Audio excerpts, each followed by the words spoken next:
한 목소리로 함께 봉독하도록 하겠습니다. 야고보서 1장 2절부터 4절까지 말씀입니다. 내 형제들아, 너희가 여러 가지 시험을 당하거든 온전히 기쁘게 여기라. 이는 너희 믿음의 시련이 인내를 만들어내는 줄 너희가 알미라. 인내를 온전히 이루라. 이는 너희로 온전하고 구비하여 조금도 부족함이 없게 하려 함이라. 아멘. 혹시 내 인생에 있어서 아픔과 고난, 역경, 환난 이런 것들을 좀 원하시는 분들이 혹시 계신지 모르겠습니다. 그런데 누구에게 여쭤봐도 나는 힘든 삶 살기 싫다, 내 삶에 고난은 없었으면 좋겠다, 고난, 역경 원하는 사람은 사실은 아무도 없을 것입니다. 그렇다고 우리들 살아가면서 이 고난의 시간, 역경의 시간들을 피해 갈 수는 없습니다. 역경과 고난으로 인해서 온갖 우리 많은 경험을 하게 되지만 이것을 통해서 우리는 또한 많은 유익을 우리 삶에 전해준다는 것 또한 부인할 사람도 없습니다. 누구에게든 고난과 역경들은 있습니다. 그리고 누구나 겪어야 하는 일들입니다. 이왕에 겪어야 하는 그런 고난과 역경이라면 우리가 이것을 받아들일 수 있어야 합니다. 그리고 오히려 어떻게 극복할지에 대해서 생각해 보아야 합니다. 우리의 고난의 삶, 우리의 역경의 삶 또한 하나님이 허락하신 우리들 삶의 일부분임을 받아들일 수 있어야 합니다.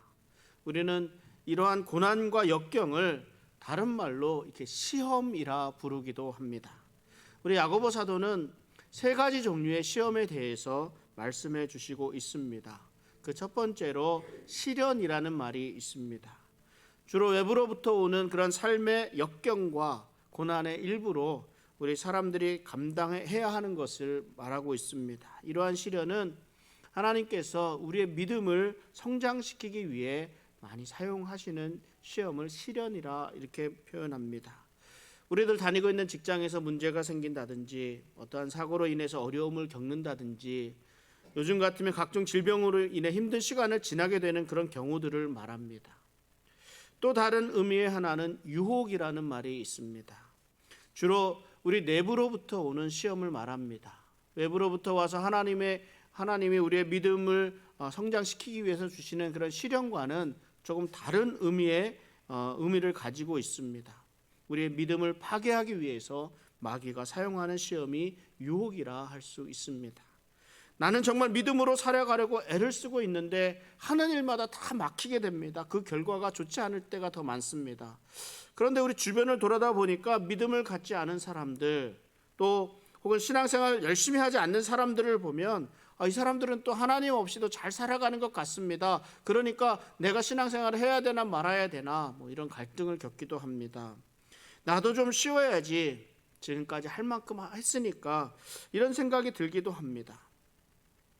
내가 어차피 전도하지 않아도, 내가 어차피 구원하지 않아도 구원받을 사람은 구원받고 지옥 갈 사람은 지옥 갈 것이라는 그런 생각이 들기도 합니다. 하나님에 대한 열정이 사라지고 자꾸만 멀어져 가기만 합니다. 이것이 유혹입니다. 유혹. 마귀의 유혹에 넘어가서 실패한 인생이 되어서는 안 될 것입니다. 그리고 또 한 가지, 시험이라고 말하는 정말 시험이라는 말이 있습니다. 그 의미는 테스트라는 의미를 가진 시험이라는 말입니다. 믿음이 진정한 것인지를 테스트해서 그 믿음을 입증하고 그 과정을 통과함으로 인해서 하나님께 인정받는 것, 믿음의 사람이라고 인정받는 것, 이때 말하는 시험이라는 말이 있습니다. 우리는 늘 선택의 상황을 만나게 됩니다. 우리 삶의 모든 순간이 선택이라 할 수도 있습니다. 그러니까 일반적인 선택들, 우리 삶에 큰 영향을 끼치지 않는 그런 선택들도 있습니다. 우리 점심시간에 무엇을 먹을까 하는 그런 선택들도 있습니다. 그러나 정말 중요한 선택에서 하나님은 우리의 믿음을 요구하실 때가 있습니다. 우리들 믿음이 있느냐 없느냐 중요한 순간이 있습니다. 하나님이 아브라함에게 아들 이삭을 바치라고 명령하실 때 아브라함은 선택을 해야 했습니다. 아들을 바칠 것인지 아니면 하나님의 말씀에 불순종할 것인지를 말입니다. 우리들은 모두 이러한 크고 작은 시험들 가운데 살아가고 있습니다. 어떻게 대응해야 할 것인가요? 베드로전서 4장 12절에 이렇게 말씀합니다. 사랑하는 자들아, 너희를 연단하려고 오는 불시험을 이상한 일 당하는 것 같이 이상히 여기지 말고. 말씀드렸듯이 모든 사람들에게 시험이 있습니다. 누구도 이 시험으로부터 예외가 되는 사람은 없습니다. 그러니까 야고보 사도는 너희가 시험을 당하거든 이라는 말로 시작합니다. 만약에 너희가 시험을 받게 되거든이 아니라 누구에게나 있으니까 시험을 당하거든 이렇게 말을 합니다. 누구나 만나게 된다고 말씀하십니다. 그러므로 믿음의 사람들은 이 시험을 당하는 것에 대해서 놀라거나 충격적인 반응을 해서는 안 된다는 것입니다. 당연한 것으로 받아들여야 합니다. 거듭난 신자라 할지라도 시험으로부터 예외가 되지 않기 때문입니다. 저는 공부하는 것을 참 좋아합니다. 열심히 공부하는 것, 책을 읽고 무엇인가를 배워가는 것 참 좋습니다. 그런데 시험은 싫습니다. 교수님들 계시는데 공부하는 것은 좋은데요, 시험은 싫어요. 그 아무리 1등을 하는 학생이라도 시험 좋다고 하는 사람 없을 겁니다. 아마 많은 부담감이 있기 때문입니다. 시험을 즐기는 사람 많지 않습니다. 그리고 시험을 또 기다리고 고대하는 사람도 많지 않습니다. 그렇다고 시험 제도가 잘못됐다고 말할 수는 없습니다. 우리를 두렵게 하는 시험이니까 이거 없애야 된다 이렇게 말할 수도 없습니다. 우리가 시험을 좋아하지는 않지만 그렇다고 시험을 부정할 수도 없습니다. 우리들 인생에서 만나는 시험 역시 부정할 수 없습니다. 우리에게 시험 당하는 것은 당연한 일이고 마땅한 일이 됩니다. 왜냐하면 하나님께서 우리에게 준비해 주신 것들이기 때문에 그렇습니다. 그 얘기를 하고자 하는 거예요. 그러니까 왜 내게만 이런 일이 일어나는가 낙심하고 실망할 이유도 없다는 겁니다. 다 시험을 당하니까. 그 누구도 이 시험에서 면제될 수 없기 때문입니다. 학교 다닐 때 보는 시험은 근데 언제 보게 될지 모두가 잘 알고 있습니다. 그래서 예측 가능하잖아요. 예측 가능하니까 잘 준비할 수 있습니다. 계획을 세워서 차근차근 준비할 수도 있습니다. 그러나 우리들 인생에 찾아오는 이 시험은 언제 오는지 구체적으로 알 수가 없습니다. 언제 시작이 되고 언제 끝날지도 예측할 수도 없습니다. 어떤 종류의 시험이 오는지조차도 알 수가 없습니다. 또한 얼마나 혹독하게 오는지 그 정도조차도 우리는 알 수가 없습니다. 야고보 사도는 우리가 여러 가지 시험을 당할 것이라고 말씀합니다. 우리가 당하게 되는 시험 또한 다양합니다. 육체적인 시험이 있고 정신적인 시험이 있고 감정적인 시험이 있고 또 재정적인 물질에 관계된 시험이 있고 사람들과의 관계성 속에서 오는 관계적인 시험들이 있습니다. 각종 질병으로 인한 시험이 있습니다. 요즘 같으면 코로나로 인한 시험이 대표적인 육체적인 시험이 될 수 있습니다. 또한 많은 사람들이 밤에 잠을 못 이루고 있습니다. 또 더 많은 사람들이 우울증에 시달리고 있습니다. 형제 자매 간의 문제, 부부 간의 문제, 부모 자식 간의 가족 관계에서 오는 그런 문제들이 있습니다. 비즈니스에서 수많은 일들이 일어나고 학교에서 수많은 일들이 일어나고 있습니다. 이루 말로 다 할 수 없는 여러 가지 다양한 시험들이 우리들의 삶 가운데 나타나기도 됩니다. 이런 다양한 시험을 만날 때 우리들이 어떻게 반응해야 할까요? 하나님이 우리를 시험하실 때 우리를 넘어뜨리거나 우리를 해하려고 시험하시지 않는다는 것을 우선 알아야 합니다. 야고보 사도는 그래서 우리가 시험 당할 때에 온전히 기쁘게 여기라 이렇게 말씀하고 있습니다. 시험 당할 때 기쁘게 여기라고 말씀합니다. 그것도 그냥 기쁘게 여기는 것이 아니라 온전히 기쁘게 여기라 말씀합니다. 이 말이 참 쉽지가 않습니다. 여러분들에게 시험, 고난, 역경, 어려움이 찾아왔을 때 여러분들은 여러분들 생각이 무엇입니까? 이것이 하나님으로부터 오는 시험이구나. 아, 좋다. 정말 기쁘다. 이렇게 할 수 있겠습니까? 대부분은 하나님, 왜 이런 시험을 제게 주십니까? 이렇게 기도하지 않습니까? 시험이 올 때 그것을 기쁨으로 반기는 사람은 아마 아무도 없을 것입니다. 시험을 기쁘게 여긴다는 것 자연스럽지만은 못합니다.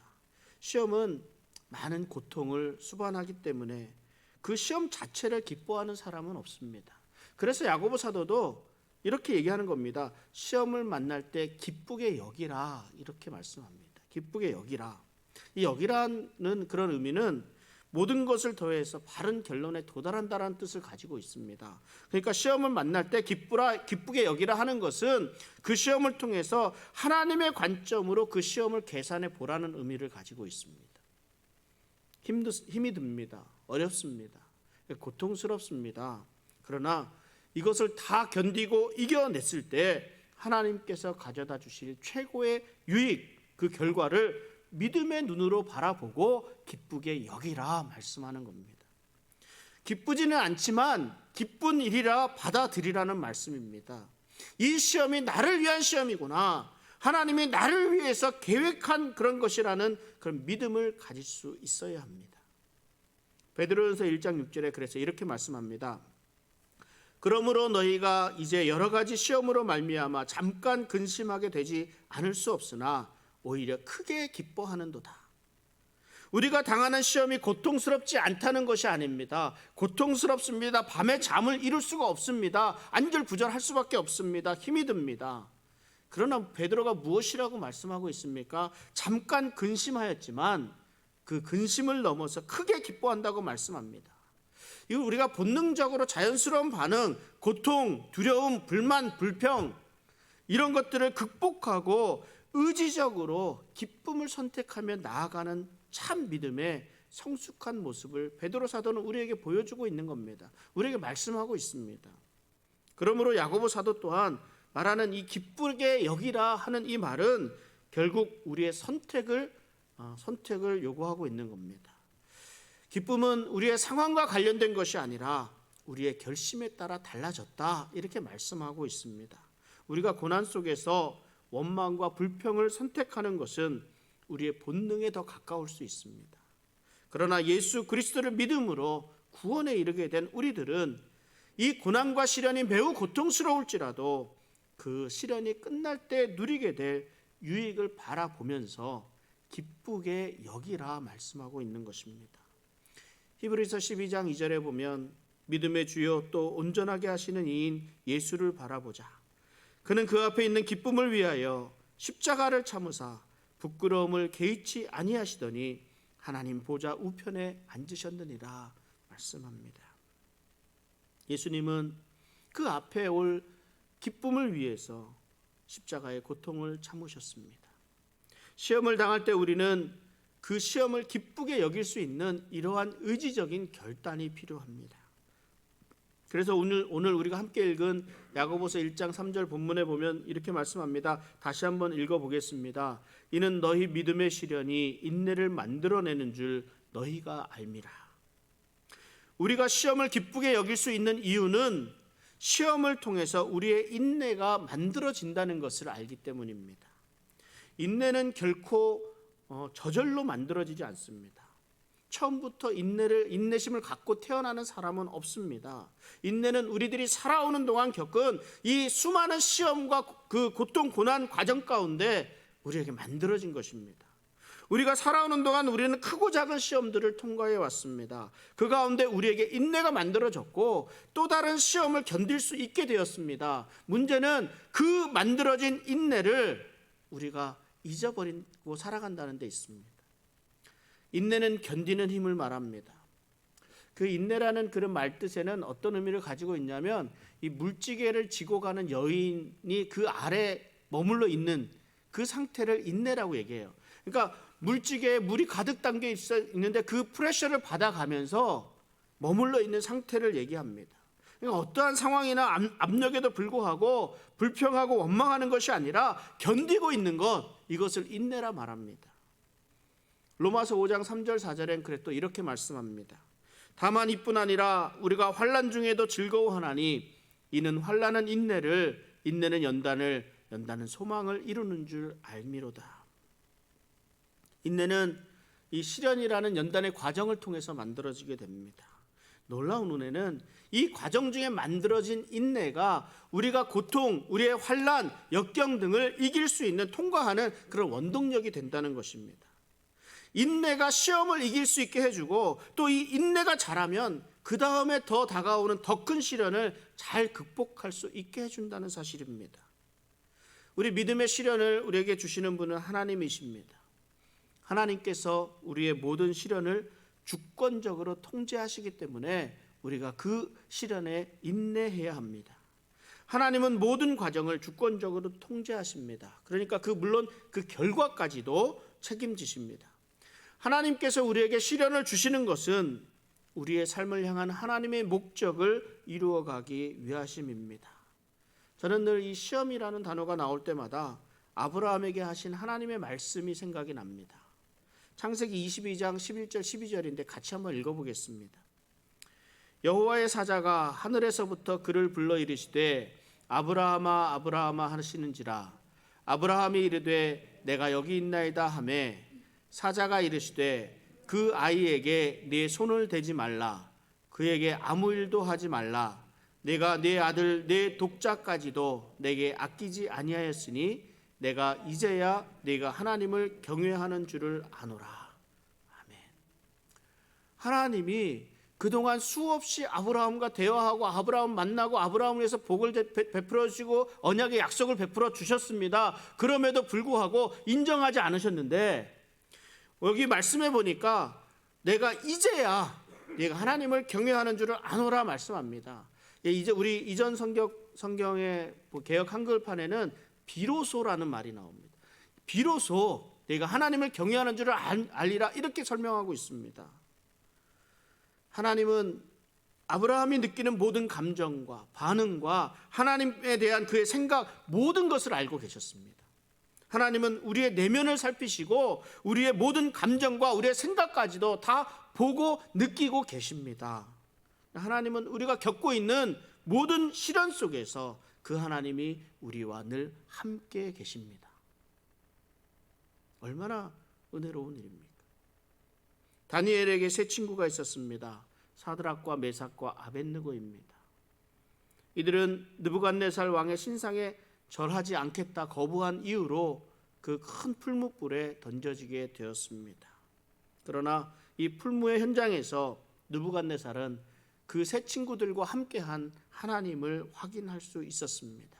그래서 이 세 사람을 지극히 높으신 하나님의 종이라 인정했습니다. 왕이 인정을 했어요. 풀무불을 보니까 그 사이에 분명히 3명을 던졌는데 4명이 왔다 갔다 하거든요. 놀라운 은혜 아니겠습니까? 하나님은 우리의 시련 가운데 늘 언제나 함께 하십니다.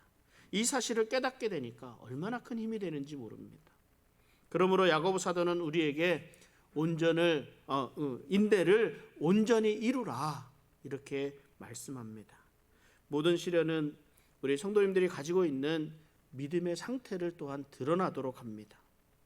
학교에서 시험을 보는 이유가 있습니다. 다음 단계로 나아갈 수 있도록 하는 목적이 있습니다. 그런데 시험을 보는 사람들에게는 어떤 두려움이 있습니까? 내가 혹시 떨어지지는 않을까 하는 그런 두려움이 있습니다. 다음 단계로 나아가지 못할 것 같은 두려움이 있습니다.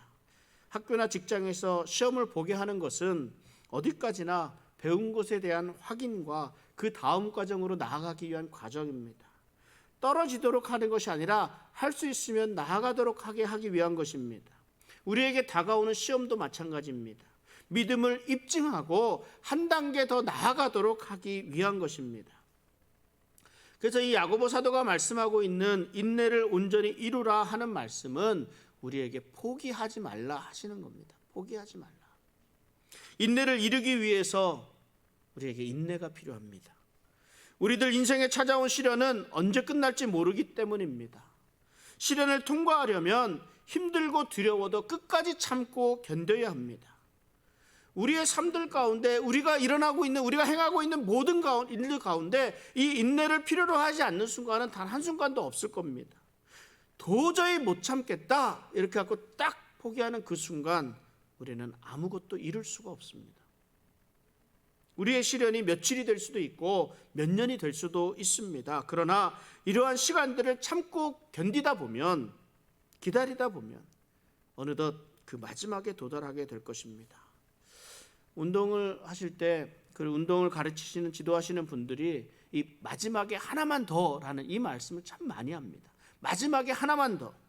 지금까지 있는 힘을 다해서 다 쏟아서 운동을 했는데 마지막에 하나 더 하는 이 마지막에 하나 더 하는 것이 내 근육을 키워주고 힘을 키워준다고 말을 합니다. 정말 마지막까지 참고 견딜 때 열매를 얻을 수 있습니다. 우리에게 시련은 여러 가지 모습으로 다가옵니다. 사람들과의 관계성을 통해 오든지, 건강을 위협하는 방법으로 오든지, 환경을 통해서 오든지, 그러나 확실한 것은요, 어떠한 시험이든 끝까지 참고 견뎌야 한다는 것입니다. 우리 예수님께서도 참고 견디시고 복종함을 통해서 그 온전함을 이루셨습니다. 그 말씀을 우리 히브리서 5장 8절 9절에 이렇게 말씀합니다. 그가 아들이시면서도 받으신 고난으로 순종함을 배워서 온전하게 되셨은즉 자기에게 순종하는 모든 자에게 영원한 구원의 근원이 되시고, 이 말씀을 통해 이제 우리에게 시험을 허락하신 하나님의 의도를 조금은 깨닫게 되지 않았나 생각이 됩니다. 오늘 본문 야고보서 1장 하반절에 보면 이는 너희로 온전하고 구비하여 조금도 부족함이 없게 하려 함이라 말씀합니다. 이 본문은 조금 더 이렇게 좀 보여주세요. 예, 계속 보여주고 계세요. 제가 설명을 하려고. 하나님은 우리가 주신 그런 시험의 결과로 인해서 우리가 완전한 사람이 되는 것을 원하시는 것은 아닙니다. 무엇이라고 말씀하고 있습니까? 하나님은 우리가 모든 부분에서 잘 개발된 그런 성숙한 모습을 원하고 계신 뿐입니다. 이 온전하다라는 말은요, 완전하다라는 말과는 좀 다릅니다. 어감이 달라요. 절대적인 완전을 뜻하는 것이 아닙니다. 다만 조금 더 성숙해진 모습을, 그런 성품을 나타내는 말입니다. 그리고 또 옆에 구비한다는 말은 하나님께 제물을 드릴 때 그 제물이 흠이 없고 자질이 우수하다는 뜻으로 합당한 제물로 잘 준비되었다는 말입니다. 그러니까 온전하고 구비하여라는 그런 말, 완벽하다는 그런 말은 아니지만, 그러면서 이 야고보 사도가 옆에 조금도 부족함이 없게 하려 함이라 말씀하고 있는 것을 보면 완전하지는 않지만 부족함이 있어서도 안 된다는 표현, 참 좀 균형을 이루어주는 그런 표현이라 할 수 있습니다. 우리는 완벽하지 않습니다. 그러나 흠이 없도록 준비가 되어 있어야 합니다. 이 일을 위해서 하나님은 시험이라는 도구를 사용하셨습니다. 시험을 통해서 우리가 성숙한 그리스도인으로서 갖추어야 할 것들을 갖추면서 최대한으로 발전해서 하나님께서 정해주신 그 기준에 도달할 수 있는 인격이 되도록 하시는 것이라 말씀하고 있는 겁니다. 우리의 인생을 광야라 표현하기도 합니다. 광야는 우리를 시험하는 장소이기도 하고 우리를 유혹하는 그런 장소이기도 합니다. 예수님은 성령에 이끌리셔서 이 광야로 나가셔서 사단의 유혹을 받으셨습니다. 이곳에서 예수님은 우리에게 영적 분별력이 무엇인지 가르쳐 주셨습니다. 예수님은 육체의 한계에 도달한 극한 상황 속에서도 유혹에 넘어가지 않으시고 승리하셨습니다. 그러니까 하나님을 이용해서 자신의 이득을 취하려는 것과 또 자신의 유익을 내려놓고 하나님의 뜻을 이루어 드리는 것, 이것까지 큰 차이가 무엇인지를 이 광야의 사건을 통해서 말씀해 주셨습니다. 예수님은 시험과 유혹이 만나는 장소, 모든 것이 한계점에 도달한 극한 상황 속에서도 조금도 부족함이 없는 하나님의 사람이란 어떤 것인가, 그 본을 우리에게 보여주셨습니다. 우리는 아무것도 부족함이 없는 것이 아니라 부족한 것이 많을지라도 그 속에서 조금도 부족함이 없는 사람의 모습으로 인내하면서 승리하신 우리 예수님의 모습을 닮아가야 합니다. 우리는 성경의 영웅들을 보면서 신앙생활을 해옵니다. 그리고 우리의 미래에 대한 그런 기대감을 가지게 됩니다. 이 홍해 바다를 가르는 모세의 멋있는 모습이 보입니다. 그 능력, 바위를 딱 쳐서 물을 내는 그 기적을 베푸는 그런 모세를 봅니다. 바알과 아세라와 850대 1의 그런 그 제단을 놓고 한판 대기를 벌였던 이 엘리야의 모습을 떠올리기도 합니다. 물론 모세를 통한 그 엘리야를 통한 하나님의 능력임을 우리는 다 알고 있고 그것을 인정합니다. 하나님이 모세를 통해서, 하나님의 엘리야를 통해서 베풀어 주신 그런 능력입니다. 그런데 우리는 그 모세의 모습, 엘리야의 모습을 보면서 그럼에도 불구하고 내가 모세이고 싶고 내가 엘리야이고 싶을 때가 정말 많습니다. 특별히 제가 목회자를 하면서 이 능력 있는 목사가 되어야 한다는 말 참 많이 들었습니다. 저도 능력 있는 목사이고 싶습니다. 그죠? 제가 기도하는 모든 일들이 다 제가 기도하는 대로 다 응답되었으면 좋겠습니다. 제가 안수 기도해주면 모든 질병들이 다 낫는 역사가 있었으면 좋겠습니다. 그러면 제가 저도 매일 저도 그러면 예수님처럼 막 새벽부터 밤까지 막 기도하러 다니고 막 이러지 않겠습니까? 능력을 베풀지 않겠습니까? 제가 전하는 한마디 한마디가 하나님의 음성으로 여러분들의 마음을 쪼개 들어갈 수 있다면 얼마나 좋을까 이런 생각도 했습니다. 일부 예배 때는 이런 말씀 드리니까 아멘 소리가 이쪽 저쪽에서 나오던데 2부 예배 때는 반응이 없으시네요. 그런데요, 이러한 특별한 능력은 하나님의 특별한 때에 사용하시는 능력들입니다. 물론 하나님께서 원하시면 이런 능력들을 저에게 이렇게 주실 수 있습니다. 저에게뿐만 아니라 여기 계신 모든 분들에게 하나님이 그 능력들을 다 허락해 주실 수 있습니다. 그러나 하나님이 진정 우리들에게 원하시는 것은 우리들이 그리스도인의 참된 모습으로 성숙한 그리스도인으로 자라가도록 하시는 겁니다. 예수님을 닮아서 장성한 분량에까지 이르도록 하시는 것입니다. 영적 성숙은요, 힘든 시간들을 지내면서 이루어집니다. 우리에게 정신적인 고통, 육체적인 고통, 그런 어려운 시간들을 지나면서 이전에 힘들었던 것, 이전에 부족했던 것들이 다 지나가고 이제 새로운 것이 등장하면서 더욱더 깊은 영적 통찰력을 가지게 됩니다. 예수님을 닮아간다는 것, 예수님을 본받는 것, 이것이 영적 성숙이라 할 수 있습니다. 예수님이 능력이 없으셔서 그 모진 고통을 다 겪으신 것이 아닙니다. 예수님이 힘이 없으셔서 그 십자가를 그냥 지고 가신 것이 아닙니다. 예수님이 아무것도 할 수 없어서 그냥 무기력하게 죽어가신 것이 아닙니다. 예수님께서는 말씀으로 오는 그런 폭풍우를 잠잠하게 하신 분이 예수님입니다. 예수님은 온갖 이런 질병들도요, 말씀 하나로 이렇게 고치신 분이 예수님이십니다. 예수님 앞에서는 귀신도 벌벌 떨었습니다. 그럼에도 불구하고 예수님은 낮은 곳에 임하셨습니다.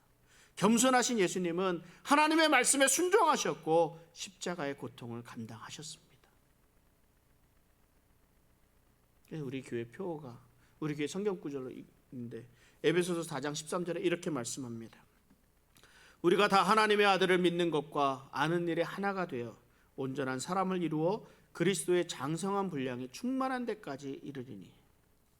그러니까 영적 성숙의 목표는 예수님을 닮아가는 것, 예수님을 본받는 것이라 말할 수 있습니다. 그러니까 사도 바울도 갈라디아서에서 영적 성숙이란 우리 속에 있는 그리스도의 형상이 이루어지는 것이라 이렇게 설명을 합니다. 우리 안에 있는 그리스도의 형상이 이루어지는 것.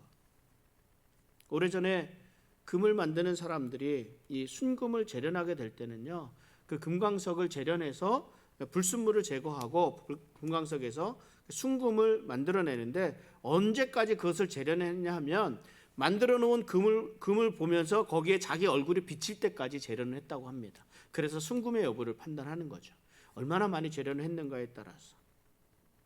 그러므로 하나님께서 우리를 연단하시는 것도 이와 같지 않을까.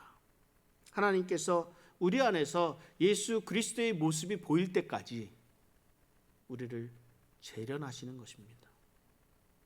그러므로 우리가 시험을 당할 때 우리에게서 예수님의 모습을 보기 원하시는 그런 하나님의 뜻에 순종하고 이 시험을 통해서 점점 더 예수님을 닮아가는 성숙한 그리스도인으로 자라갈 수 있는 이런 과정이라는 것을 인정하고 기쁨으로 맞이하고 기쁨으로 여기고 인내를 이루어 가야 할 것입니다.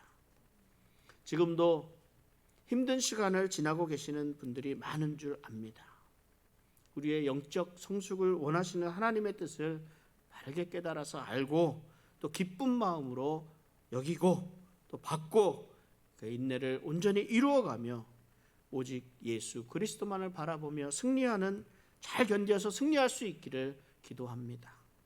이전보다 더욱 성숙한 그리스도인의 모습으로 자라가는 우리 성도님들 되실 것임을 믿습니다. 함께 이를 위해서 기도하겠습니다.